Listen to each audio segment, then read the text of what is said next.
Pertama, profil. Gadis cantik bernama Shania Cecilia Safira Hutapea atau biasa disapa Shania yang saat ini berusia 25 tahun, memiliki tinggi badan 170 cm, yang sekarang menjabat sebagai Puteri Indonesia DKI Jakarta 5 ke 2025. Shania merupakan sarjana manajemen dari Universitas Pertamina. Kedua, prestasi. Sebelum terpilih menjadi finalis Puteri Indonesia 2025 mewakili Provinsi DKI Jakarta 2025, Shania memiliki sejumlah prestasi yang gemilang, di antaranya Top 10 The 10 Teach TPM Business Case Competition by Paragon Technology and Innovation 2019, The Ambassador Generasi Berencana FSAS Jakarta 2019 by Perlindungan Anak Jakarta Selatan Suku Dinas Pemberdayaan dan Pengendalian Penduduk, Top 5 Dexlight Wow Competition by PT Pertamina Persero ke 2018.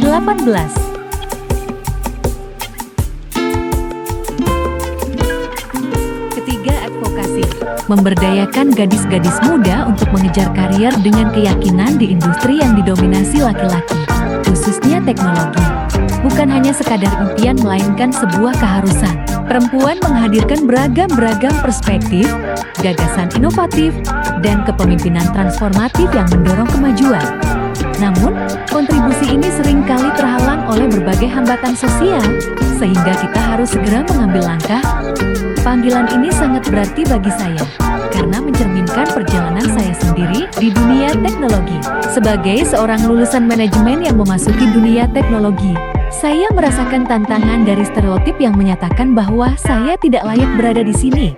Ketika saya duduk dalam rapat sebagai satu-satunya perempuan dan menghadapi pertanyaan yang tidak akan pernah ditujukan kepada laki-laki, saya menyadari betapa besar kesenjangan gender yang ada. Kesenjangan ini tidak hanya terlihat dari angka, tapi juga mencerminkan potensi luar biasa yang belum tergali dari banyak perempuan.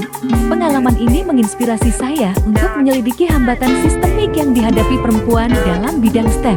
Statistiknya sangat menggugah. Menurut laporan McKinsey, hanya 30% perempuan yang berkarir di bidang STEM dan kurang dari 30% yang menduduki posisi C-level. Ketimpangan ini berakar dari label sosial yang menghalangi perempuan untuk mengejar karier di bidang STEM, yang memperkuat narasi keliru bahwa bidang ini lebih sesuai untuk laki-laki. Di Indonesia, norma budaya dan hambatan struktural semakin memperburuk masalah ini. Perempuan seringkali menanggung beban ganda antara pekerjaan PROFESUNAL dan tanggung jawab rumah tangga, yang membatasi kemampuan mereka untuk berkembang. Glass ceiling terus menghalangi banyak individu untuk mencapai posisi kepemimpinan, yang memperkuat stereotip tentang kemampuan perempuan. Memahami isu ini telah menginspirasi upaya saya dalam memberdayakan perempuan muda. Penelitian yang diterbitkan oleh Parents menyoroti pentingnya intervensi awal dalam mengatasi kesenjangan gender di bidang STEM.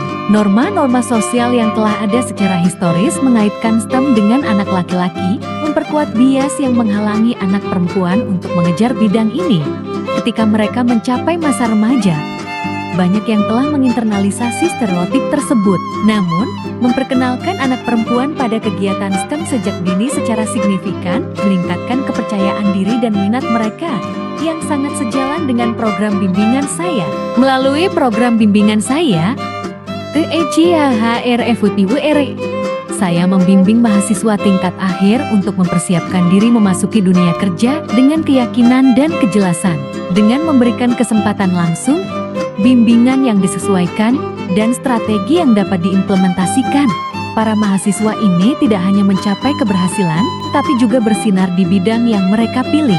Saya juga mengintegrasikan mereka ke dalam proyek keberlanjutan saya, yang memungkinkan mereka untuk memberikan kontribusi yang berarti pada inisiatif yang sejalan dengan tujuan pembangunan berkelanjutan 11 kota dan komunitas yang berkelanjutan. Sebagai seorang perempuan di dunia teknologi, saya merasakan keprihatinan mendalam terhadap dampak dari hambatan-hambatan ini. Ketika perempuan muda merasa ragu untuk mengejar impian mereka, kita tidak hanya kehilangan potensi individu, tetapi juga kemajuan yang lebih luas dalam kesetaraan gender.